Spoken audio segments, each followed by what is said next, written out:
Questo video è sponsorizzato da Card Raider. Clicca sul link che troverai nel testo di questo video e avrai diritto a un bonus di benvenuto di 2 euro spendibile sul loro marketplace. Eccoci qui, cari naviganti, per porvi un primer dedicato a Loadbreaker, proseguendo la nostra disamina di un formato che ha raggiunto il riconoscimento della casa madre, premiando l'impegno dell'associazione no profit Magic Kids che lo ha ideato. Passiamo da una lista nei colori IZ a quelli Boros, puntando su un viandante iconico in questo color pie, che ci propone, rispondendo anche alle richieste dei nostri ascoltatori, a costruire un archetipo funzionale anche con un budget contenuto. Tutto questo è possibile anche grazie a una signature spell insolita, che però, se ben supportata, può diventare uno strumento flessibile per rimuovere minacce scomode e persino un avversario, se avremo alimentato al meglio il nostro cimitero. Questa volta vi parleremo di Nahiri, Verbinger e Zenith Flare.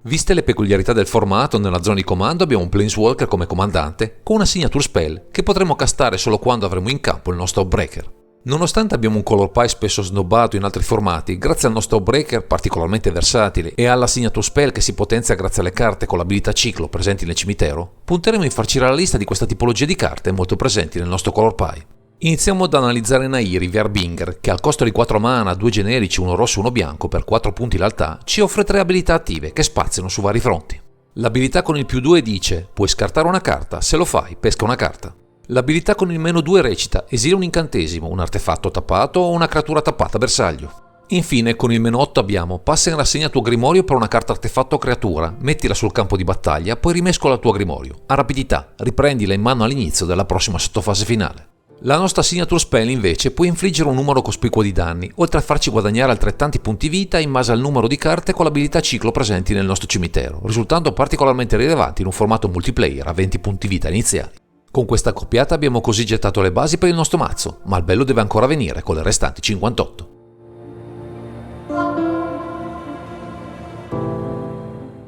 Con quello che ci propone Nahiri, Verbinger, ma soprattutto Zenith Flare, è evidente che dovremo infarcire la lista di molte carte con l'abilità ciclo per alimentare al meglio la signature spell, dando benzina alla sua abilità via via sempre più rilevante. Per fortuna avremo tanti mezzi con questa finalità, a partire da alcune creature come Imposing Vantasaur, Ruin Grinder e Idao, Wandering Monster, che ben si incastrano con il desiderio di entrare dalla mano nel cimitero, pronte a dar manforte a questo piano. Scelte ottime anche per migliorare l'end drop, non sempre efficaci nel nostro color pie, sono carte come Alabaster Host, Intercessor, Cragmaster Yeti, Eternal Dragon, Fiery Fall, Timeless Dragon, che andranno alla ricerca di carte terra con il loro ciclo, così da avere sempre una terra in più da giocare al momento opportuno. Con tutti questi effetti e molti altri che vedremo nel corso del video, approfitteremo di una serie di enabler tra Flourish Fox, Rotting Moloch, Savai Thundermane, Spellspire Phoenix e Valiant Rescuer, che miglioreranno la loro resa grazie alle carte con l'effetto ciclo, creando sinergie utili alle nostre partite. E per proteggere al meglio la Breaker con Decree of Justice e la saga The Restoration Enganjo con la sua trasformazione in Architect of Restoration, andremo a produrre dei token validi pur mantenendo fede al desiderio di riempire e sfruttare il cimitero al meglio.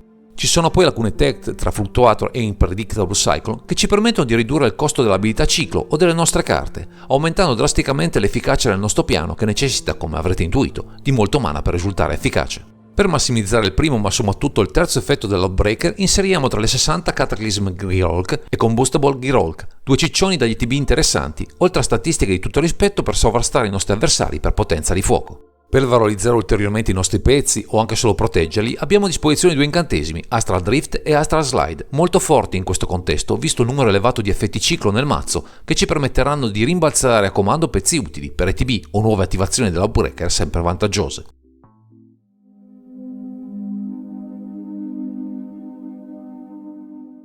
Se finora abbiamo descritto il potenziale di questa Nahiri Verbinger abbinata alla sua Zenith Flare nella zona di comando, ci resta spazio per un tema aggiuntivo utile a valorizzare la capacità di trovare e mettere in campo senza costi di lancio creature dall'alto potenziale. La scelta è ricaduta sulla tribe degli angeli, che offrono carte come Chroma, Angel of Fury, Lyra Dawnbringer, Steel Seraph e Winged Shepherd, che nei nostri colori possono offrirci creature possenti e evasive, pronte a rimetterci in pista anche solo colpendo a morte un Outbreaker avversario. Ci sono poi un paio di scelte: Archangel Avasin con la sua trasformazione in Avasin the Purifier e Enduring Angel, che è in grado di diventare Angelic Enforcer, che ci offrono una protezione egregia dal campo oltre a noi stessi, così da darci modo, con il loro ingresso rapido, di risolvere situazioni scomode. Per massimizzare il cimitero useremo con profitto un grande classico del bianco, Sun Titan, una carta solo in apparenza non collegata ai temi del mazzo e che qui anche messo in campo rapidamente dalla nostra Nahiri, può fare molto per le nostre strategie. Non possono mancare poi le interazioni verso i nemici, ma sceglieremo tra Cast Out, Forsaken Worldly, God for Blood e Lightning Rift, carte che comunque contengono al loro interno l'abilità ciclo, così da valorizzare sempre, dopo il loro uso, la Signature Spell. Anche le rimozioni globali con Akroma's Vengeance, Slice and Dice, Starstorm e Sweltering Sun hanno lo stesso fine, ma qui andremo anche a ripulire il campo da situazioni scomode, che possono inficiare anche solo la presenza dell'Outbreaker dalla nostra parte del tavolo.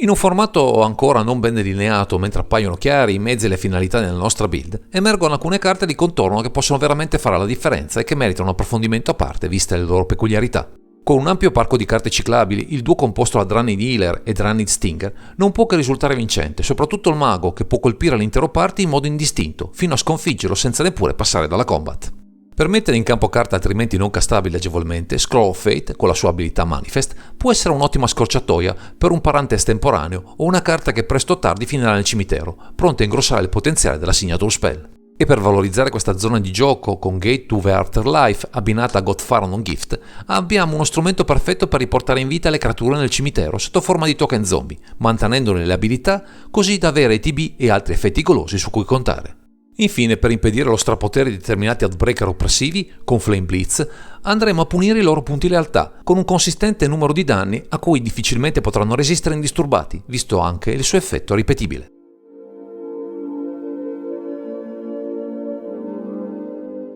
Visto il potenziale offerto da questo Outbreaker e dai suoi colori, ricchi di magie molto potenti, potremo senza grossi sforzi abbinare una Signature Spell differente nella zona di comando, così da variare anche di molto l'assetto della lista. Se vogliamo valorizzare il nostro color pie, un piano possibile potrebbe passare dagli equipaggiamenti, con una carta, Stealth Shepherd's Gift, perfetta per trovare quelle migliori tra le 60, per un piano di gioco diverso ma altrettanto intrigante da costruire. Senza particolari stravolgimenti nell'impianto mostrato fin qui, con Boros Charm andremo a proporre una magia versatile, anche adatta a proteggere il nostro board, oltre a colpire alla bisogna giocatori o Outbreaker molesti. Queste sono solo alcune delle scelte possibili, ma mai come in questo caso, con una diversa Signature Spell si può cambiare l'assetto del nostro mazzo, anche in profondità, per un deck building sempre diverso e intrigante, anche solo con pochi accorgimenti mirati.